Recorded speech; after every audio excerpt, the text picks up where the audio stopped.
10 นิ้วกราบนอบน้อมยังพระติรัตนแก้วเจ้าตั้ง3 ประการอันมีพระพุทธเจ้าพระสัทธรรมเจ้าพระสังฆเจ้าอันเป็นสรณะที่เปิ่งที่เคารพนับถืออันสูงสุดในชีวิต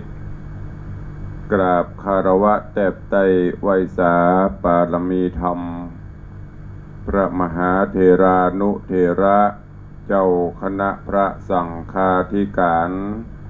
ภิกขุสงฆ์สามเณรจุตนจุองค์โดยความเคารพ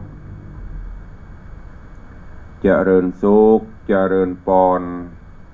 ญาติโยมศรัทธาสาธุชนติ่นจองห้องวัดจุหนุ่มเท่าใจยิงก็ขอน้อมต้อนรับทุกท่านเข้าสู่รายการมรดกธรรมกำเมืองและสารธรรมกำเมือง ต่างสถานีวิทยุกระจายเสียงพระพุทธศาสนาแห่งชาติและสังคมคลื่นเพื่อการศึกษาพระพุทธศาสนาและวัฒนธรรมคลื่นพระพุทธศาสนาและจริยธรรมส่งสัญญาณออกอากาศต่างสถานีวิทยุวัดฝ่ายหินตำบลสุเทพอำเภอเมืองจังหวัดเชียงใหม่ในระบบคลื่นความถี่ FM 104.50 เมกะเฮิรตซ์สถานีวิทยุคลื่นพระพุทธศาสนาและจริยธรรม ในความอุปถัมภ์ของมูลนิธิพระบรมธาตุเจ้าดอยสุเทพกระจายเสียงในระบบคลื่นความถี่ FM 96.0 เมกะเฮิรตซ์พร้อมกันนี้ก็ขอยกมือ10 นิ้วกราบถวายการต้อนรับและเจริญพรต้อนรับครูบาอาจารย์ท่านเจ้าภิกขุสงฆ์องค์เณร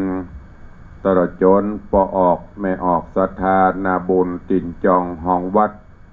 ที่ได้ติดตามรับชมรับฟังทั้งภาพและเสียงการไลฟ์สดทาง Facebook ไลฟ์ของวัดวังสิงห์คำ Facebook ไลฟ์ของธรรมะภาคเหนือ Facebook ไลฟ์ของธรรมะคลายเครียด Facebook ไลฟ์ของทีวีวัดฝ่ายหิน Facebook ไลฟ์ของท่านเจ้าพระครูสมุวิสุวัตรวรกิจโจและหน้าจอ Facebook ไลฟ์ของ FC แฟนรายการทุกท่านที่ได้เข้ามาแล้วได้แชร์เสียงธรรมได้แชร์เสียงบุญนี้ไปยังกลุ่มเพื่อนๆของท่านทั้งหลายเพื่อที่จะได้รับฟังเสียงน้ำธรรมคำสอนหลักธรรมเพื่อนำไปใช้ในการดำเนินชีวิตประจำวันก็ต้องขอกราบขอบพระคุณท่านผู้อำนวยการสถานีตลอดจนเจ้าหน้าที่ผู้ดูแลช่างเทคนิค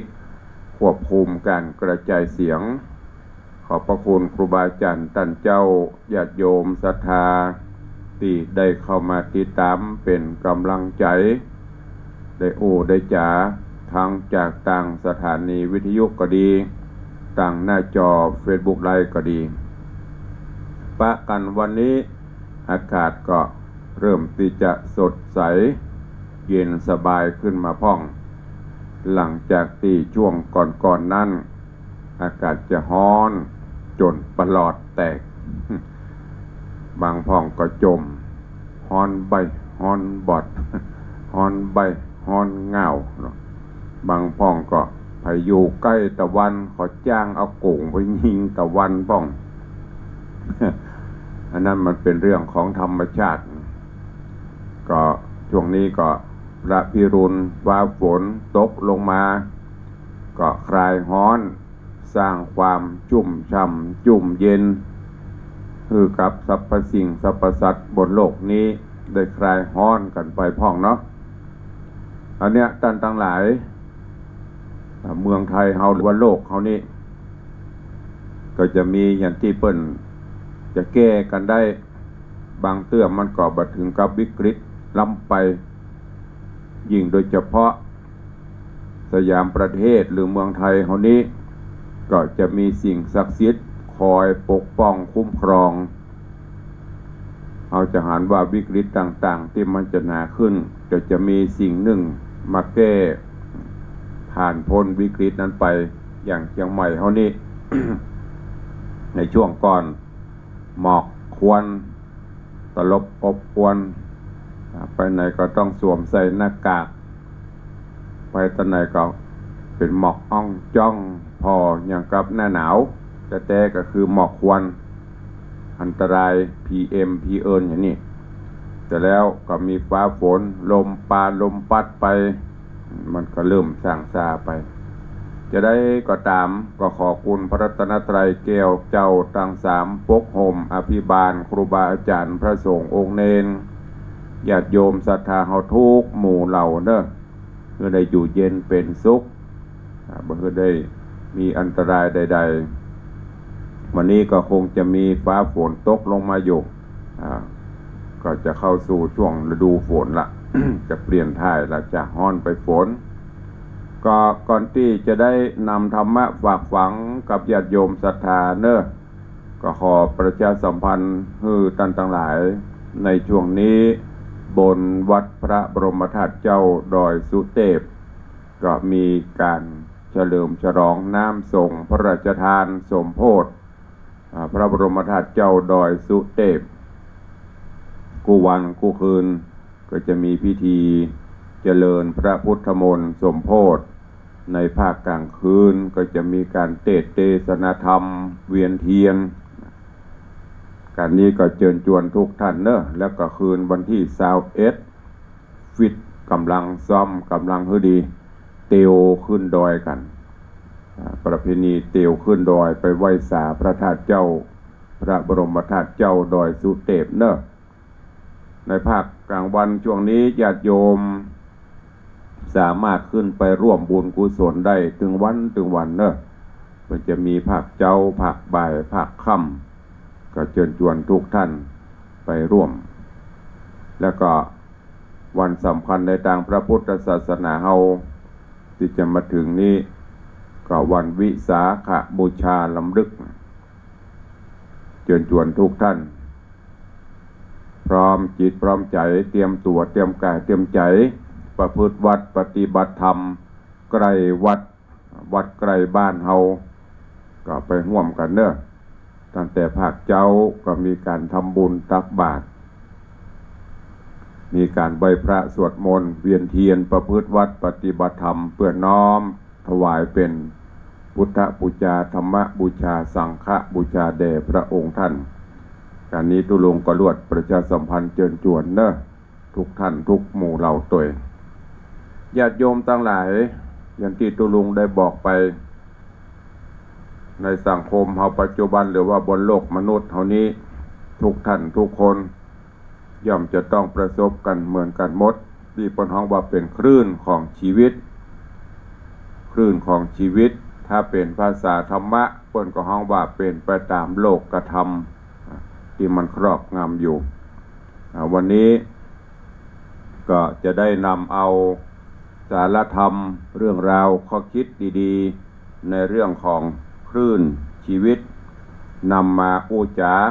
บรรยายฝากฝังกับญาติโยมศรัทธา เพื่อที่จะได้น้อมนำเอาไปคิดพิจารณาเอาไปใช้ในการดำเนินชีวิตประจำวัน มีบาลีเปิ้นได้กล่าวไว้ว่ากล่าวไว้ว่าลาโภจะอะลาโภจะยะโสจะอะยะโสจะนินทาจะปะสังสาจะสุขันจะทุกขันจะอันนี้เป็นเรื่องของโลกธรรม8ที่ได้ยกขึ้นเป็นเบื้องต้นเป็นบาลีที่จะได้อธิบายให้กับญาติโยมทั้งหลายก็คือโลกธรรมกถาญาติโยมทั้งหลายในโลกใบนี้ที่เราอยู่ถึงวันเนี่ยเราเป็นไปตามกระแสโลกธรรมนั่นก็คือมีลาภหรือว่าได้ลาภในที่นี้ไม่ได้หมายถึงลาภจีนนะไม่ได้หมายถึงลาภงัวลาภควายลาภป่านะได้ลาภในที่นี้ก็คือลาภสักการะต่างๆเมื่อได้มาแล้วก็จะมีการเสื่อมไปเสื่อมลาภได้ยศเสื่อมยศมีนินทามีสรรเสริญมีสุขมีทุกข์คละเคล้ากันไปบนโลกใบนี้เพราะฉะนั้นวันนี้ก็จะนำเอาเรื่องนี้มามาจาฮือกับญาติโยมทั้งหลายคำว่าโลกกระทำโลกกระทำนั้นแปลว่าธรรมที่มีอยู่ประจำบนโลกมนุษย์เท่านี้แล้วก็เป็นธรรมดาของโลกทุกสรรพสิ่งทุกท่านที่เกิดมาก็จะต้องประสบพบบ่มีทางที่จะลบบ่มีทางที่จะหลีกเลี่ยงได้มันเปรียบเสมือนเพิ่นว่าเป็นเงาชีวิตเป็นเงาติดตามตนตัวเหมือนที่เราไปในทะเลก็จะต้องไปเจอใส่คลื่นทะเลกระทบเอาคือเกิดว่าคลื่นนั้นเป็นคลื่นของทะเลมีประจำอยู่แล้วเฮาไปทะเลก็จะเจอคลื่นซัดเอาเป็นธรรมชาติที่มีอยู่ชั่วนาตาปีแล้วเฮาเกิดมาบนโลกนี้ญาติโยมทั้งหลายก็ประดุจจะดังเดียวกันจะต้องมาเจอเอาคลื่นของโลกเข้าบ่ว่าจะชอบใจหรือไม่ชอบใจจะปรารถนาหรือบ่ปรารถนามันก็เป็นสภาวะเป็นอยู่เช่นนี้อยู่กับโลกนี้เป็น100 ปีพันปีมาแล้ว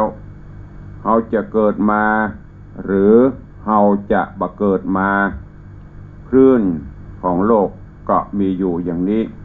เปิ้นจึงฮ้องว่าโลกกระทำดังที่เปิ้นจำแนกไว้ก็คือประการที่1สิ่งที่อยู่บนโลกนี้นั่นก็คือได้ลาภตัวนี้คือลอลิงสระอาพอสำเภาจกลาภได้ลาภได้อย่างมื้อนี้ก็คือได้มาในสิ่งที่อันพึงพอใจอยากได้สิ่งบ่ชอบบ่พอใจแต่ได้มาอันนี้เพิ่นบอกว่าเป็นลาภตรงกันข้ามคือเป็นเคราะห์เป็นหามยามหายสิ่งใดได้มาที่เฮาเปิ้งปะที่เฮาพอใจชอบใจถูกใจอันนี้เปิ้นฮ้องว่าได้ลาภถือเป็นโชคชะตาเป็นดวงขึ้นอย่างซื้อหวยรวยเบอร์กะเนี่ยได้อย่างมานี่ที่มันชอบใจเปิ้งใจพอใจความต้องการของคนเฮานั้นมันบ่เหมือนกันคนหายคนหัวขโมยคนขี้ลักไปจี้ไปปล้นไปก่อกรรมกระทำชั่วได้ทรัพย์สิ่งของเพิ่นมาก็มีความกระยิมยิ้มย่องว่าเป็นโชควันนี้ไปปล้นวันนี้ไปจี้ปลอดภัยมีภัยไหนมาถือเป็นโชคเป็นลาภถึงจะได้กู้คนอยากได้สิ่งที่ชอบสิ่งที่เพิ่งพอใจและก็ปรารถนาสิ่งเหล่านั้นคือลาภการเข้าใจของคนเท่านั้นโดยทั่วไป การได้อันยังที่พอใจโดยบักขาดคิดมาก่อนหรือได้สิ่งของนั้นมาโดยที่บ่ต้องลงทุนลงหอนบ่ต้องได้ออกแหงได้นักอันเนี้ยเพิ่นถือว่าเป็นลาภอันประเสริฐญาติโยมท่านทั้งหลายคนเฮาเกิดมาบอกว่าจะเป็นสัตว์สิ่งมีชีวิตต่างก็ฮักชีวิตต่างก็ห่วงชีวิตความเป็นอยู่สิ่งจำเป็นก็คืออาหารสัญชาตญาณความอยากได้ความต้องการ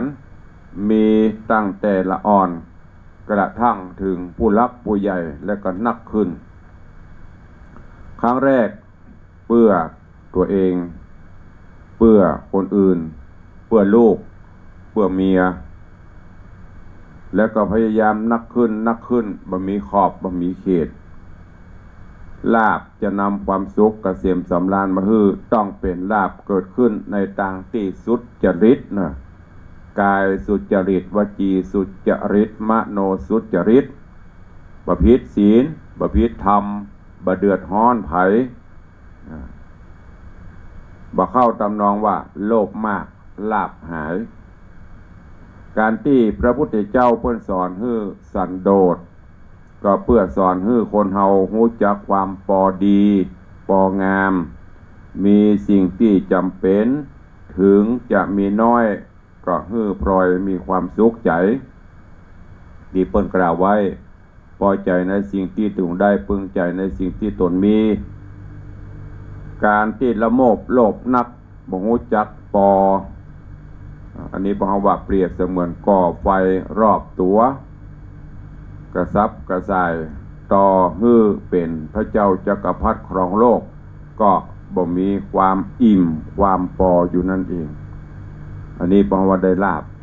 ได้มาในสิ่งที่เฮาพึงพอใจได้มาด้วยบุญด้วยกุศลไปเบียดบ่ไปเบียนไผบ่ไปสร้างความเดือดร้อนให้ไผได้มาด้วยลาภอันประเสริฐเนี่ยอันนี้เป็นสิ่งที่ภาคภูมิใจข้อที่สองสิ่งที่เป็นบนโลกนี้ข้อที่สองเสื่อมลาภเสื่อมหรือเสียไปมีขึ้นมีลงมีได้มีเสียขาดทุนพ่องการขายเนี่ยมันได้กำไรถึงวันกับปะโตเอาไปไว้ในตำเหลือมันก็จะมีขาดทุนพ่องกำไรพ่องผิดหวังพ่องสมหวังพ่องเหล่านี้เป็นลักษณะธรรมดาของโลกเพราะทุกสิ่งตกอยู่ในกฎของอนิจจังมันบ่เที่ยงแท้มันบ่แน่นอนมันบ่จีรังยั่งยืนมั่นคงอยู่ได้กูสิ่งย่อมหมุนไปสู่จุดสลายของตัวมันเองญาติโยมทั้งหลายของที่เฮาได้ของที่เฮามีเฮาเป็นเจ้าของครอบครองอยู่บ่ว่าจะเป็นตึงที่ฮักแล้วก็ห่วงแหนเช่นลูกเมียพ่อแม่ตึกลามบ้านจ่องก็มีวันที่ชราคร่ำคร่าสุดโทรมเสื่อมสูญพลัดพรากจากกันไปแม้ตัวเฮาเองก็กำลังที่จะเสื่อมโทรมลงไปถึงวันผิวพรรณวันนะก็เริ่มจะเหี่ยวแห้งเหี่ยวเฉาแข้งขาหูตาจะเตียวจะไปหั่นไปนี่ก็บ่สะดวกทุกสภาวะทุกส่วนในร่างกายก็ชำรุดเสื่อมเสียไปวันละเล็กละน้อยเพิ่นมาเตือนว่าความแก่ชราได้มาถึงแล้วจนถึงแตกดับลาลับดับสังขารเมื่อผู้คนได้หวนพินิจพิจารณาด้วยปัญญาจะอี้แล้วความยึดมั่นความทุกข์ต่างๆจากการเสื่อมลาภเสื่อมยศก็จะหมดไปหรือน้อยลงไปปลดปลงมันลูกมันน้อยลงไปเฮาก็จะบ่ต้องมานั่งกึดนั่งคิดเศร้าสลดใจเพราะเมื่อเฮาฮู้มันเป็นสิ่งที่อยู่กับโลกนี้ โลกธรรมที่เป็นทุกข์กัน บางพ้องอย่างที่เพิ่นเตรียมตัวจะเกษียณอายุเพิ่นทำใจได้ก็มีความสุขใจแต่ถ้าไปหลงอยู่หั่นเกิดหนักก็เหงาซกตก เป็นเศร้าเป็นเหงาไปมันมีได้มามันก็ต้องเสียไปมันจะบ่คงที่อยู่อีกประการต่อมาข้อที่3ได้ยศก็คือมีสิทธิ์ได้กู้คนบ่ว่าจะเป็นพระเจ้าพระสงฆ์บ่ว่าจะเป็นเจ้าบ้านอย่างพระเจ้าพระสงฆ์เขานี่เพิ่นก็จะมีสมณศักดิ์ก็คือยศเลื่อนชั้นเป็นชั้นนั้นชั้นนี้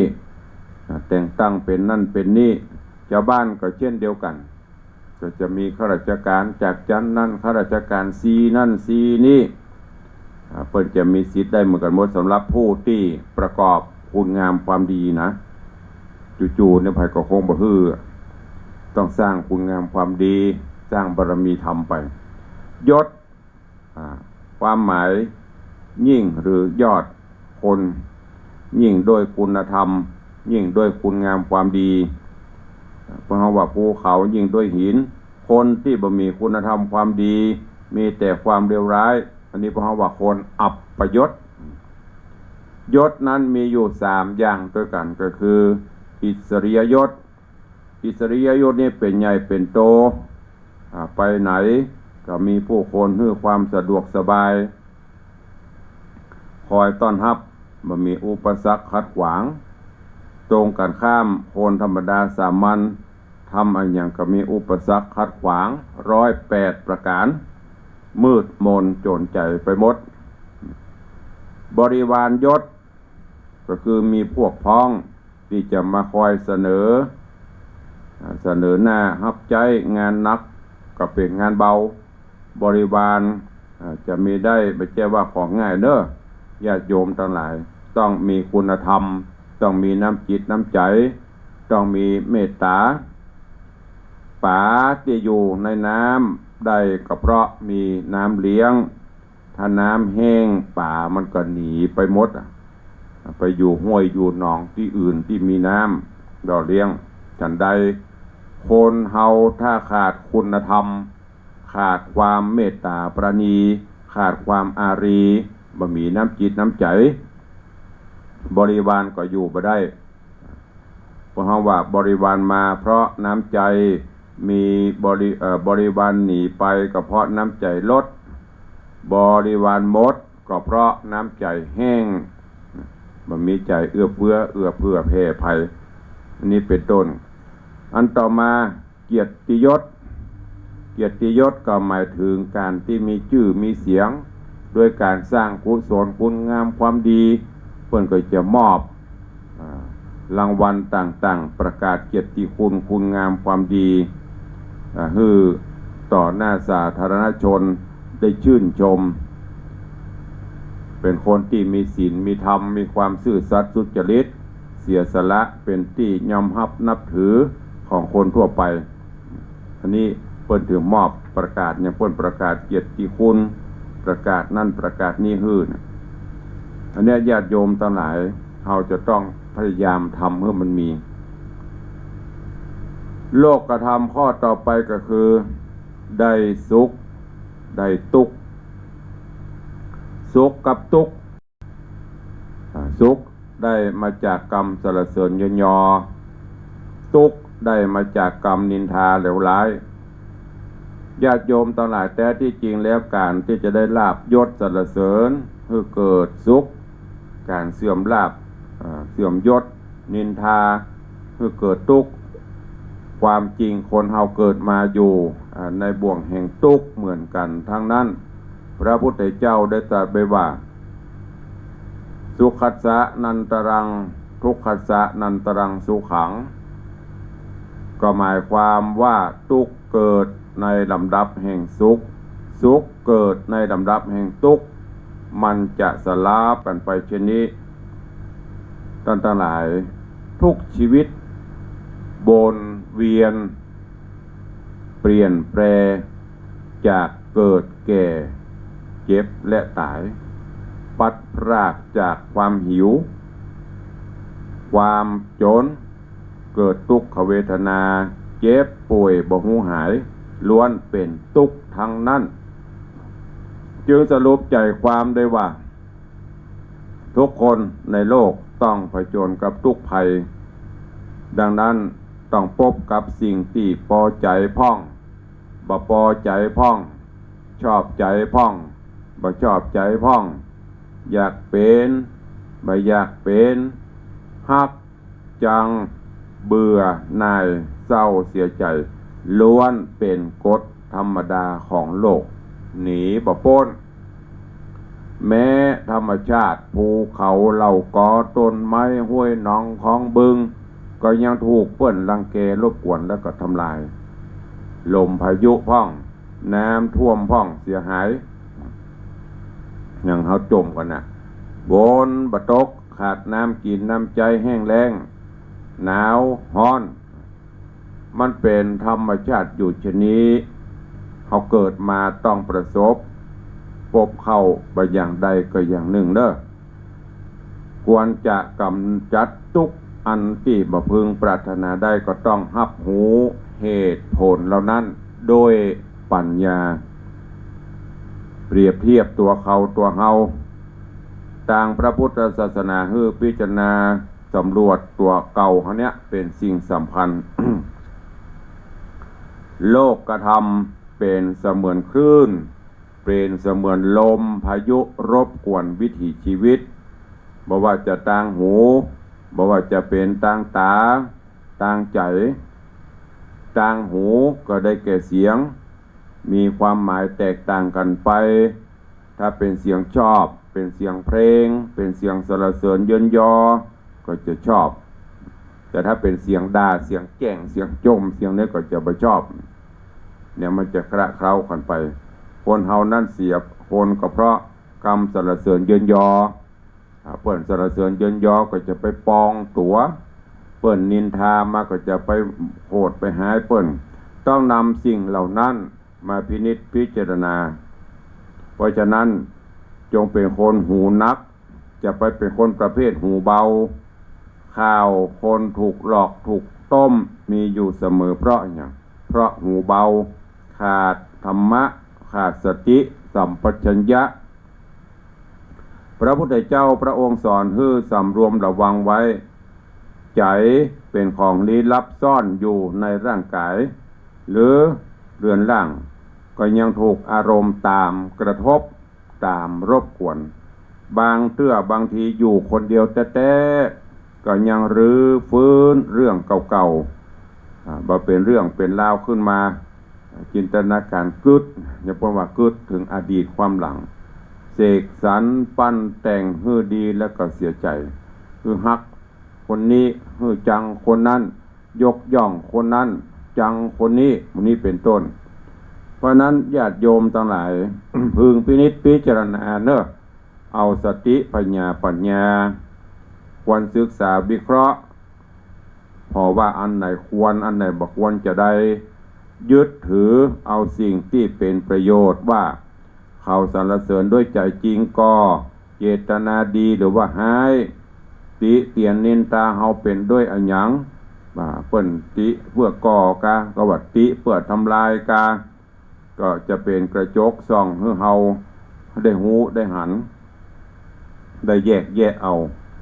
ชีวิตคนเฮาถูกคลื่นมนุษย์รบกวนก็ดีถูกคลื่นในอย่างต่างๆรบกวนตึงต่างกายต่างวาใจตึงสูงตึงต่ำตึงดีตึงหายเนี่ยเพราะว่าเป็นไปตามโลกกระทำรบกวนอยู่ตลอดนิรันดร์กาลเราจะต้องมีสติมีปัญญาพินิจพิเคราะห์พิจารณาแยกแยะเปิ้นอวดอ้างสรรเสริญก็จะไปพองตัวเปิ้นติฉินนินทาก็น้อมรับเอาบางครั้งสิ่งเหล่านั้นแหละจะเป็นสิ่งที่ดีกับเราก็ฝากฝังไว้กับญาติโยมทั้งหลายเนอะในเรื่องของโลกกธรรม8สิ่งที่มีชีวิตบนโลกนี้เป็นไปตามเหล่านี้ทั้งนั้นมีลาภเสื่อมลาภมียศเสื่อมยศมีดินทามีสรรเสริญมีสุขมีทุกข์คระเคล้ากันไปบางวันก็สุขบางวันก็ทุกข์ บางเทื่อก็มีโชคมีลาภบางเทื่อก็เสื่อมลาภไปฉะนั้นเมื่อสิ่งเหล่านี้มาประสบพบปะกับเฮอใจดาบสลีกันใจก็คือปัญญา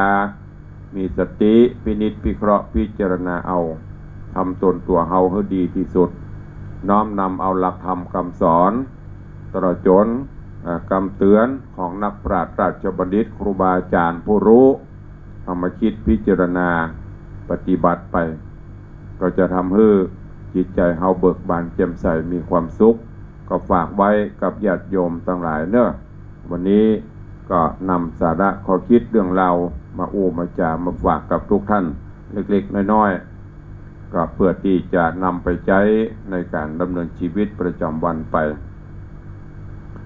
ตุลงก็ต้องขอประทานอภัยสู่มาอภัยกับญาติโยมทั้งหลายเนอะบางวันก็จะได้มาไลฟ์สดนำธรรมะมาฝากบางวันก็อาจจะหายไปพ่องสัปดาห์หนึ่งนี่ไม่ค่อยได้มาเต็มนะแต่ต่างวิทยุนี่ก็จะมีเทปรายการมาแทนพ่องปากัน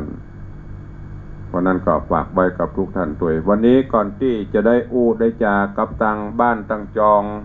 ก็ขออนุโมทนาบุญขอบคุณเนอะกับญาติธรรมมีคุณโยมแม่ศรีพันธ์สุเนตรบ้านร้องได้นำปัจจัยฝากลูกฝากหลานมาร่วมโมทนาก็ขอแจ้งให้ทุกท่านเนอะการที่ตุลงได้เชิญชวนท่านทั้งหลายได้ร่วมโมทนาบุญถวายทานต้นเงินในการสมทบสร้างกุฏิสงฆ์องค์หลวงก็จะได้ยกยอดไปเป็นร่วมบุญจุลและกฐินเนอะตั้งแต่ต้นมาใครจะร่วมบุญสมทบเพิ่มเติมหรือจะเป็นสายบุญสะพานบุญเนอะปีนี้ต่างวัดได้รับเมตตาจากต่างมหาวิทยาลัยฝ่ายเทิร์นโดยปีนี้ครบรอบ7 รอบ84 ปี12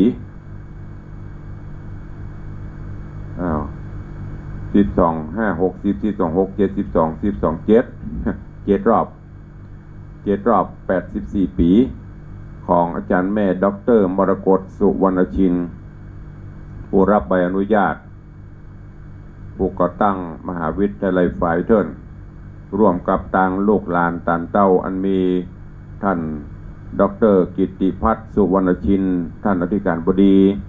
ท่านดร.จัดทิพย์สุวรรณชินรองอธิการบดีแล้วก็คณาจารย์ครูบาอาจารย์ตลอดจนในโอกาสที่มหาวิทยาลัยฝ่ายเทิร์นมีอายุครบ25 ปีตลอดจนร่วมการก่อตั้ง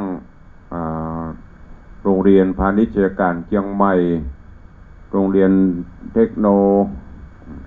หลายๆโรงเรียนหลายๆสถาบันศึกษาในเครือข่ายของมหาวิทยาลัยฝ่ายเทิร์นการนี้เพิ่นจะได้จัดพิธีหรือว่าจัดทำบุญจุลและกฐินมหากุศลถวายที่วัดวังสิงห์คำเนอะตุลุงกับมาคือว่าศรัทธาญาติโยมได้มีส่วนร่วมกับอาจารย์แม่กับลูกหลานตระกูลสุวรรณชินปัจจัยที่ได้เชิญชวนเป็นต้นเงินนั่นก็จะยกไปเป็นต้นร่วมทำบุญถวายทานจุลและกฐินทั้งหมดเนอะ30 กว่าท่านที่ได้ร่วมบุญกุศลเข้ามากำหนดทำบุญทอดถวายในวันที่6ที่7พฤศจิกายนเนอะวันที่6ที่7พฤศจิกายน2567ท่านใดมีกุศลและจิตเจตนาศรัทธาจะเป็นสะพานบุญเป็นสายบุญหรือว่าเป็นสายร่วมบุญจุลและกฐินสามารถแจ้งความจำนงได้เป็นสายเนอะเพราะว่าจุลและกฐินเป็นการบุญงานใหญ่เป็นมหากุศลทุกท่านมีสิทธิ์ร่วมกันโดยมีทางมหาวิทยาลัยเพิ่นเป็นเก้าเป็นประธานเป็นแม่งานใหญ่เฮาทั้งหลายก็ร่วมเป็นสะพานบุญสายบุญด้วยกันใครจะตั้งต้นใครจะตั้งสายบุญกลุ่มเชิญชวนญาติพี่น้องตระกูลไพตระกูลมั่นเป็นสายก็สามารถทำได้เนอะในวันที่6ที่7พฤศจิกายนที่วัดวังสิงห์ค งานบุญจุลกฐินมหากุศลก็แจ้งให้ทุกท่านเนาะก็ขออนุญาตไปตักตายตั้งบ้านตั้งหน้าจอ Facebook ไลฟ์ก่อนเนาะเดี๋ยวก็จะไปตั้งบ้านเวลาก็บ้วยใกล้จะหมดเวลาละวันนี้ตุลุงก็พยายามรักษาเวลาเอาสิ่งดีๆมาอู้มาจ๋าแล้วก็ตักตายกันตามที่เขาได้ปฏิบัติมา ก็ขอเจริญพรต้อนรับคุณโยมยุทธจังซอยุทธนาหางดงกับไวสาครับสาธุเจริญพรพี่หมอมัทนามพันธ์ไวสาหลวงพ่อธรรมประครูฝากตัวเนอพี่หมอเนอเป็นสะพานบุญปีนี้ร่วมตั้งสันต้นมือตั้งแม่แต่งเจริญพรโยมแม่นวลศิริหินเขียวกราบไวสาเจ้าสาธุเจริญพรคุณโยมทองคำที่บงคำอันนี้โยมอะไรเอ่ยภาษาอังกฤษ อ่านไปได้หมดกราบนมัสการท่านพระครูครับสาธุเนออนนท์กะอะไรอย่างนี้เดี๋ยวก็ไปแปะ ถ้าเป็นไปได้อ่านพิมพ์ตัวไทยคอมเมนต์มาให้ตุลุงตัวจะได้จำเนอะภาษาอังกฤษตุลุงจังจำไปได้ไม่ใช่ว่าจำไปได้อ่านไปได้เจริญพรคุณโยมสมทรงสิทธิตาคุณโยมสรินทิพย์บุญเลิศน้อมกราบไว้สาเจ้าสาธุเจริญพรโยมอรพินใจที่กรกราบไว้สาเจ้าประวัตวาท่านมาปูคาเหนือกระเจ้าโยมหูก่อนจะไปกราบไว้สา ไปมาแล้วหวดมาเรียบร้อยแล้วแม่ แต่ว่ามีเรื่องเล่า ทีแรกงานมันมี2 งานตุลงกับประกาศตัวลืมเนี่ยพอห้องไหวก็ที่ซึ้งกับเลอะเลือนน่ะมันเป็นไปตามสภาวะธรรมฮับนิมนต์บ้านโยมปีนีบ้านปัตตันเปิ่นมานิมนต์เอาสวยดอกน้อยไม้มานิมนต์ ไปคืนบ้านใหม่ก็ฮับนิมนต์เปิ่นแล้วก็เขียนในไดอารี่กิจนิมนต์นั่นน่ะเวลา 9:09:00 น.ทำบุญบ้านใหม่โยมพินีป่าตันนี่หรอแล้วมันมีงานก็สลับจำผิดนึกว่างานวัดปัตตันหลวงพ่อวัดปัตตันในเวียงเพิ่นมีงานฉลองพัดยศแล้วก็แหมงาน1ก็ตีกว่าวัดปูคาเหนือของท่านพระครูประภัสสรนิรันดร์ก็ยังบอกท่านพระครูประภัสว่าจะไปมาตอนเด้อมาไงจะไปวัดปัตตัน แอกแตกขึ้นรถไปตัวโชเฟอร์ไปถึงวัดปัตตันมันถึงสังหรณ์แล้วหรอกตั้งแต่ขี่รถบนซูเปอร์แล้วเขาจะต้องไปยูเทิร์นที่ควงสิงห์เนาะก็เขาผ่านข้ามหัวไปกันเร็วกว่าไปพอมันอย่างมาสีรถกระป๋อมหมีนี่เถอะพออ้อมจากควงสิงห์ปิกมาเข้าไปวัดปัตตัน เป็นดังคาดหมายดักปิ้งวิหารเพื่อกับปิดโทรถามหลวงพ่อพระครูวัดบรรต่อเพื่อแล้วไปแล้วรอเอาจบข่าวก็เลยลวดไปวัดปัตตันลวดไปวัดปูคาจับพอดีเปิ้นกำลังวางศิลาฤกษ์เสร็จขึ้นวิหารเสร็จก็ลวดทำพิธีสั่นเพนเสร็จปีกมาเปิดไดอารี่พอเป็นว่าบ้านพี่นีป่าตันดีนะทุเจ้าอยู่วัด1 รูปนะถ้าบ้านเด็ดดอดโทษเปิ้นไปสอทุเจ้าที่ไหน เนี่ยต้องขอถ้าพี่นีเขาตั้งปิ้นห้องตั้งปัตตันฟังอยู่น้อมรับผิดแต่เพียงผู้เดียวเนอะอันเนี้ยฮับนิมนต์ปลักต่อไปก็ต้องดูแลดูมันทีแหกขัดแตกไปแจกสักกรรม เอามันเล่าสู่ข้างกันฟังเนอะวันนี้ขอบคุณเนอะถ้าได้ปะผ่านพุ่นมาปะกันในวังเพื่อกันเนอะโยมพี่อรพินใจที่ก่อนเจริญพรโยมสมทรงสิทธิตาไวสาธรรมพระครูเจ้าเจริญพรโยมพินานทิสมเตปินสาธุครับวันนี้ปฏิบัติพ่องจ๋า เจริญพรโยมพินานล่าพินานจรันปิยจันทร์อาสลมโดยซิวพินานกับปลืมเนอะ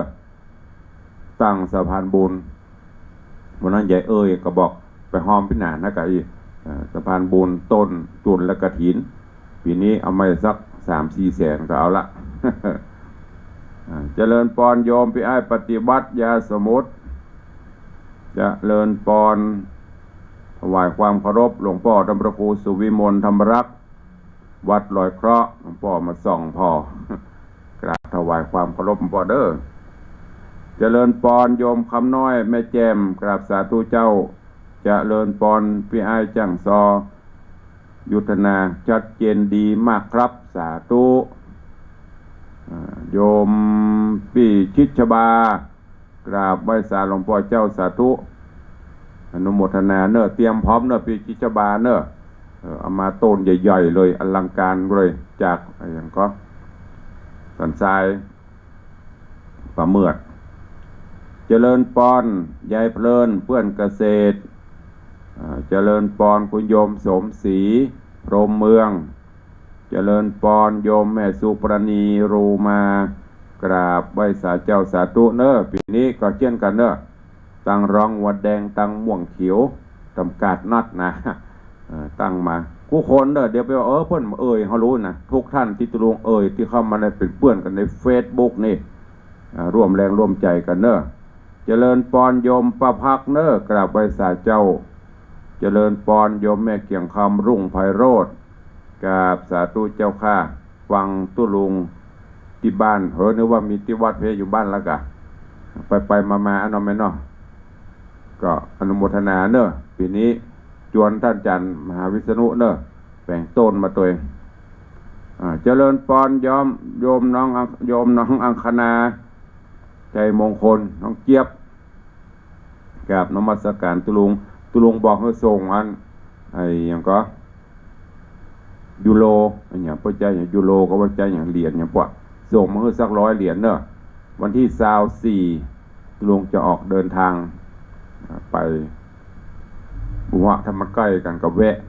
เอาปัจจัยมาถวายเนอะไปแวะมาบดายนะ สัก100 สัก1,000 ยูโรก็ได้เจริญปอนโยมอัมพรกันทมีกราบไหว้สาธุลุงสาธุเจริญปอนโยมตู่สุรัตน์เสาคำกราบไหว้สาครับผมตุลุงในวังสาธุปีจังซอยุทธนามหาบุญใหญ่แต่เผลอจะได้มาซอห้อมกันเนอะเมื่อคืนวันที่6ที่มหาลัยไฟเถินปุ่นมันจะมีพิธีปั่นไฟต่อไฟตลอดคืนหุ่งเตาแจ้งจะเลินปอนโยมจันสายแปลงหลวง พี่หนานนิรุตเวทีแต่ว่าพ่อบอกพ่อหาท่านพระครูไหนก็ได้ต้องนำเรียนนำบอกเขาเป็นนีตัวเนอน้อมรับผิดแต่เพียงผู้เดียวเนี่ยเท่านั้นนานเหย ก็มาเพียวัดมาเปิดพอโอ้ตายแห่ละพอดีทุกเจ้าไปถามคนใครเป็นประธานผมนะกะขอสุมาอภัยแต่ต่อไปนี้ต้องจ้างเลขานุการส่วนตัวนะตรวจสอบวันนี้จะไปไหนพ่องมันพลาดลายเตื้อแล้วเนอะไปบัดตรงวันบนพ่องท่าที่ไหนต่อมาต้นปีนี้กะปอยหลวงวัดตาต้นกวาวเนี่ย วันนิมนต์วันไปแห่มวันสวดเข้าไปท่านพระครูว่าได้วันพูกกันกาใช่วันนี้หรอมันพูกก็มาแห่มกามเนอ งายรถปีกแห่มวันก็ไปนะเนี่ยมันสปันเนาะ100 อันปัญญังอยู่ในสมองหมดก็เลยหลงลืมพ่องตอนนี้ไปต้องเปิดอ่านพอดีๆมันมีฮะน่ะตุลุงเขียนนั่นเป็นหนานเขียนว่าอะไรนะ0900 น.เจริญพุทธมนต์บ้านใหม่พินีป่าตันและแหมอันกับร่วมก็เขียน9 โมง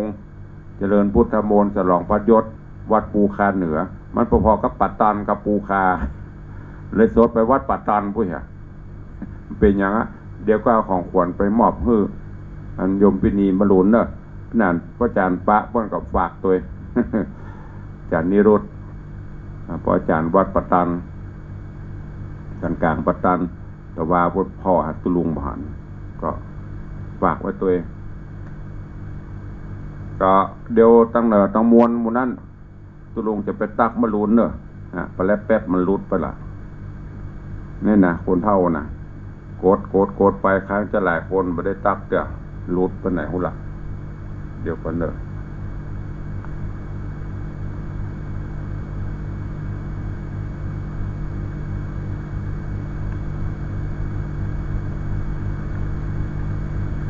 มันไหลขึ้นไหลลง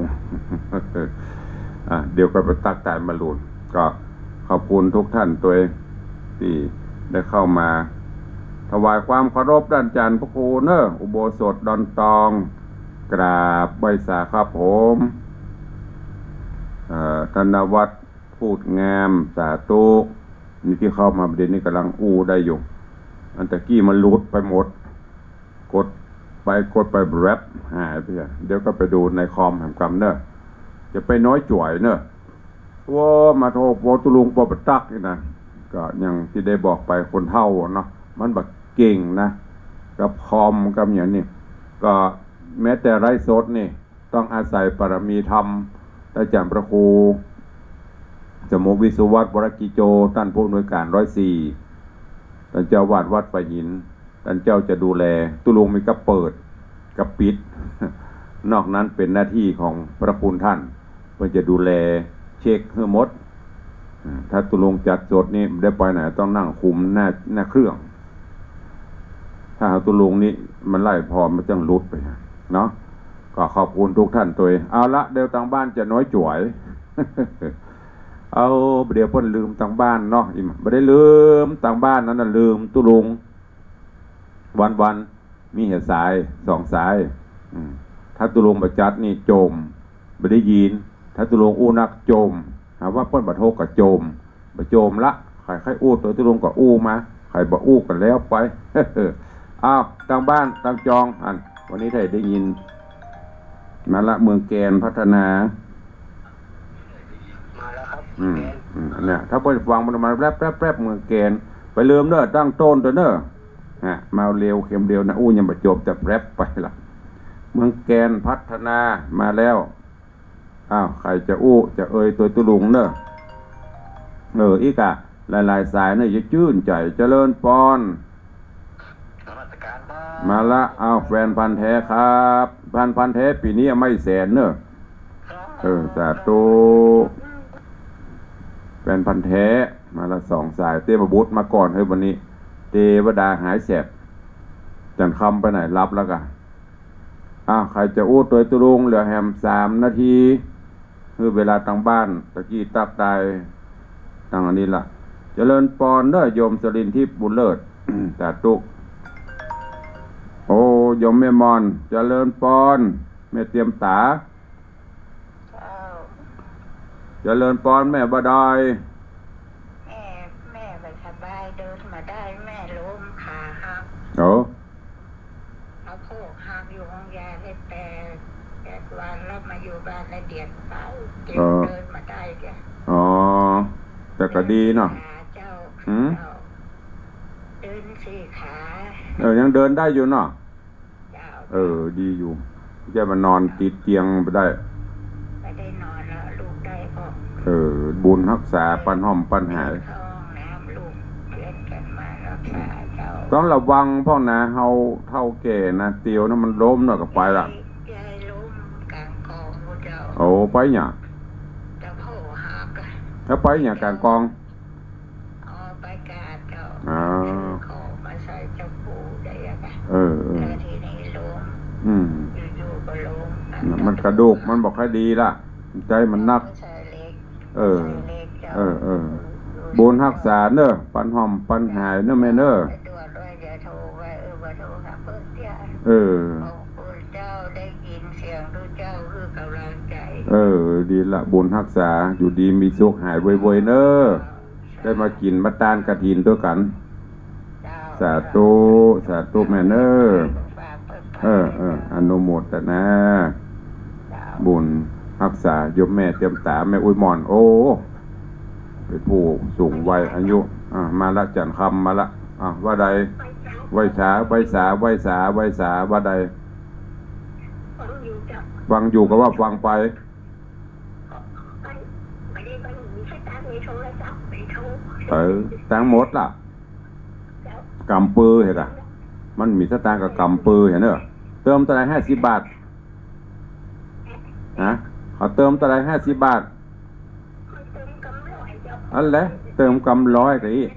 แล้วไปโทรว่าลำเดือดสตางค์100กำหมดบวยก็น่ะไปโทรหาลำเดือดเดือนเนี่ยโทรหากิ๊กกะนั่นเลยเจ๊กระจอกเน้อจันคำนี่นะสตางค์เดือน100โทรศัพท์ปอนี่นะถ้าโทรหากิ๊กกะสาธุโอ้ยมอนเนอร์เจริญปอนเนอร์โอ้วันนี้ผู้สูงวัยใจผู้สูงวัยผู้อาวุโสแม่โอ้ยมอนตาเตรียมตาเฉียบแหลมนี่ก็เป็นคนเฒ่าคนแก่ห่มกินห่มตานก็ขอระมัดระวังกันบ่เนออีป่อยแม่ผู้เฒ่าผู้แก่ทุลงเตือนอยู่ตลอดเวลาเตียวการอย่างการนี่ถ้าเตียวยังบ่ไม่เต้าโอ้มันเติกตุลุงอายจะไปกลัวมันอันเนี้ยถ้ามันพลาดพลั้งถ้ามันแววกำดำเจ็บไผเจ็บตัวเฮาเนอเตียวก็เหมือนกันมีสติจะไปห้าวโดยสัญชาตญาณนั่นมันลุกปรบมันรวดพลาดไปบุญต้องค่อยๆลุกขึ้นจากเตียงลุกขึ้นจากเก้าอี้ยืนเหี่ยก่อนยืนหนอยืนหนออย่างพวกปฏิบัติธรรมแล้วก็ขวาย่างหนอก็ว่าในใจพวกค่อยๆเจริญวิปัสสนาไปตัวเนี่ยมันต้องอวดเจ็บมันตึงบาเจ็บอันนี้ลุกปบรวดพลาดมันจะลูกลานเปียยังบัตันจะไปบนใจห้าวฝากไว้เนอะเตือนไว้มีสติตลอดกำกับอยู่เสมอเราจะไม่ได้เจ็บไม่ได้เป็นจะลุกจะนั่งจะเดินจะนอนจะเตียวจะกินจะเคี้ยวกินข้าวกินน้ำก็เหมือนกันจะไปฟังก้อยกินก้อยเคี้ยวไปเจริญสมาธิไปตัวเองอันเนี้ยจะได้ทำให้เฮาสุขภาพสมบูรณ์แข็งแรงเวลาอยู่บ้านมันบ่ไหวก็ต้องกลับไม่เต้าจะไปอายถ้าเฮาเจ็บมาแล้วไผเจ็บตัวเฮาเจ็บคนเดียวไผไม่ใช่เจ็บตัวเฮานะต้องดูแลอัตตาหิอัตตาโนนาโถตนเป็นที่พึ่งของตนเจ็บมากับลูกหลานก็ยังพอช่วงแรกๆมันเข้าหายไปค่อยก็จะโจมเพราะว่า จากนี้ก็จะเป็นแจ้งบละอย่างเพราะนั้นต้องดูแลตัวเก่าตัวเองนะเอาละน้องวันนี้ปอควรแก่กาลเวลาตุลงได้นำเอาสิ่งดีๆธรรมะสาระเล็กๆน้อยๆมาฝากฝังกับทุกท่านวันนี้ก็ปอควรแก่เวลาเนาะขอนำรายการจากทุกท่านไปก่อนเนอะกรรมใดอู้จาออกไปไม่ว่าจะเป็นทางหน้าจอ Facebook ไลฟ์หน้าทางสถานีวิทยุหากบ่ถูกต้องตามสำนองครองธรรมใดๆก็ขอประทานอภัยกับทุกท่านเนอะบ่ได้มีเจตนาอื่นใดอู้จาหยอกล้ออีป่ออีแม่ก็เพื่อให้ได้มีความสุขใจใครสุขโศกใครเศร้าใครหมองได้อู้ได้จากันไปได้ยิ้มได้หนวกกันไปก็จะเพิ่มความสุขมาให้วันนี้ก็ขอกูลแก้วเจ้าทั้ง3ปกห่มอภิบาลทุกท่านเพื่อได้มีความสุขกายสุขใจเพื่อมีสุขภาพพลานามัยสมบูรณ์แข็งแรงท่านที่เจ็บเป็นก็ขอหายเจ็บหายไข้ท่านที่บ่เป็นยังก็ขอให้รักษาสุขภาพต่อไปขอให้อยู่ดีมีสุขอายุมั่นขวัญยืนหิปันมาหาปันได้ปนปลอดภัยไก่จากเวรเดินทางไปที่ไหนก็ขอแคล้วคลาดปลอดภัยเนอะอยู่ดีมีสุขเหมือนกันจุตนจุองค์จัตตารโอธรรมาวัฏันติอายุวันโน